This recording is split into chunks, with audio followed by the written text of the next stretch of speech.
My guineas are flying around. Hey there, Sharon Peterson here, and welcome to Quiet Ambitions. I am out picking green beans this morning, and so I thought I would tell you how to pick green beans. It's actually really simple, but it's a question that people often ask.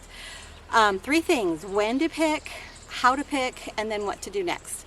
So when to pick, what you can do is when you're planting your green beans, check your package. It's going to tell you approximately when your beans are going to be ready to start harvesting.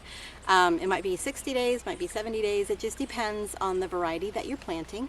What you want to do is you want to pick when your beans are still small, before the seeds inside start bulging out and making your bean all bumpy. The reason is the beans are still edible if they get a little overripe, but the texture is not as nice. It'll be woody, and nobody likes to eat woody green beans. So what you want to do is, like, this is a nice example. This bean is nice and smooth. It is about the size of a pencil. I used to tell my boys that when they were picking for me. Look for beans the size of a pencil, and that really helped them. I do have a few in here. Here's one. This one got a little bit big. Probably I missed it the last time I picked. It happens. So there's the one that's really nice, a good size. This one is a little big. Like I said, it's still edible, but it's a little bit oversized. Smooth and about the size of a pencil. I would rather pick my beans a little bit on the small size than wait until they get a little bit on the big side. So that's kind of a personal thing. We just don't like woody beans, and so that will probably get tossed to the chickens.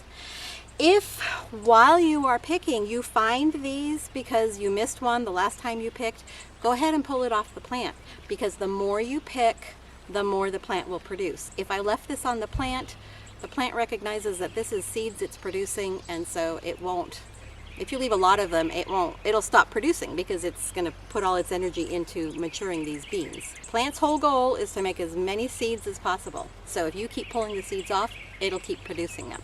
So that leads into how often do you pick beans.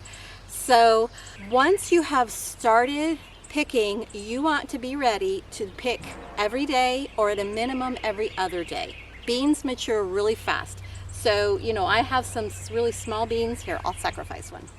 This bean is a little on the small side, but in 2 days, or even probably by tomorrow, that's going to be harvestable size. So once you start harvesting, just have it in your head that you're going to have to go out and you're going to have to pick beans every day, or at least every other day, kind of depending on the size of the patch that you have and how fast, you know, different varieties will be a little bit different. I have been doing every other day, and that's working well.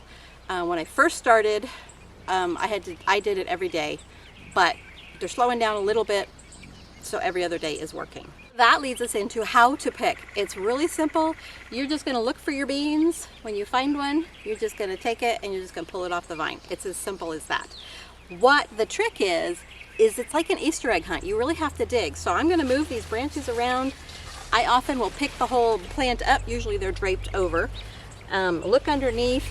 Just depends on how thick your beans are planted as to how much you have to really dig. So I prefer to go down a whole row and then come down the other side, and then I look again. And you might even want to look a third time, because you're always going to find one that you missed that was hiding under a leaf somewhere. This was a new plant to me, and so they got really bigger than what I'm used to and bushier. So I actually went through and kind of pulled some of these bigger leaves off and just trimmed things back so I could see in there better.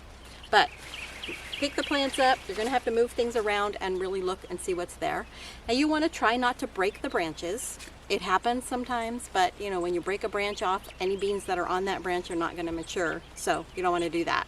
The last thing I thought I would talk to you about is, what do you do next? What do you do with the beans? So if you're cooking them for dinner, just take them in. You're going to want to snap them. Snapping just means breaking the ends off. So you're going to break that stem end off, and you're going to break the tail end. I call it the tail end. I don't know what other people call it. And then you can cook them full length. You can break them in half, whatever you're going to do with it. But you want to try to take care of them that day. If you're going to wait like until the next day, go ahead and snap them, rinse them so they're a little moist, put them in a Ziploc bag or a bowl or something, and put them in the fridge. Really taking care of them that day is best. I will pick these this morning. I'm going to go ahead and get them snapped. It'll be about lunchtime then, and then this afternoon I'm going to go ahead and can these. That's what I'm doing with them. So take care of them that day. If you're going to wait a day, be sure and put them in the fridge so that they stay nice and fresh. So harvesting green beans, it's as easy as that. I hope this was helpful. You guys have a great day, and we will see you in the next video. We'll talk to you later. Bye.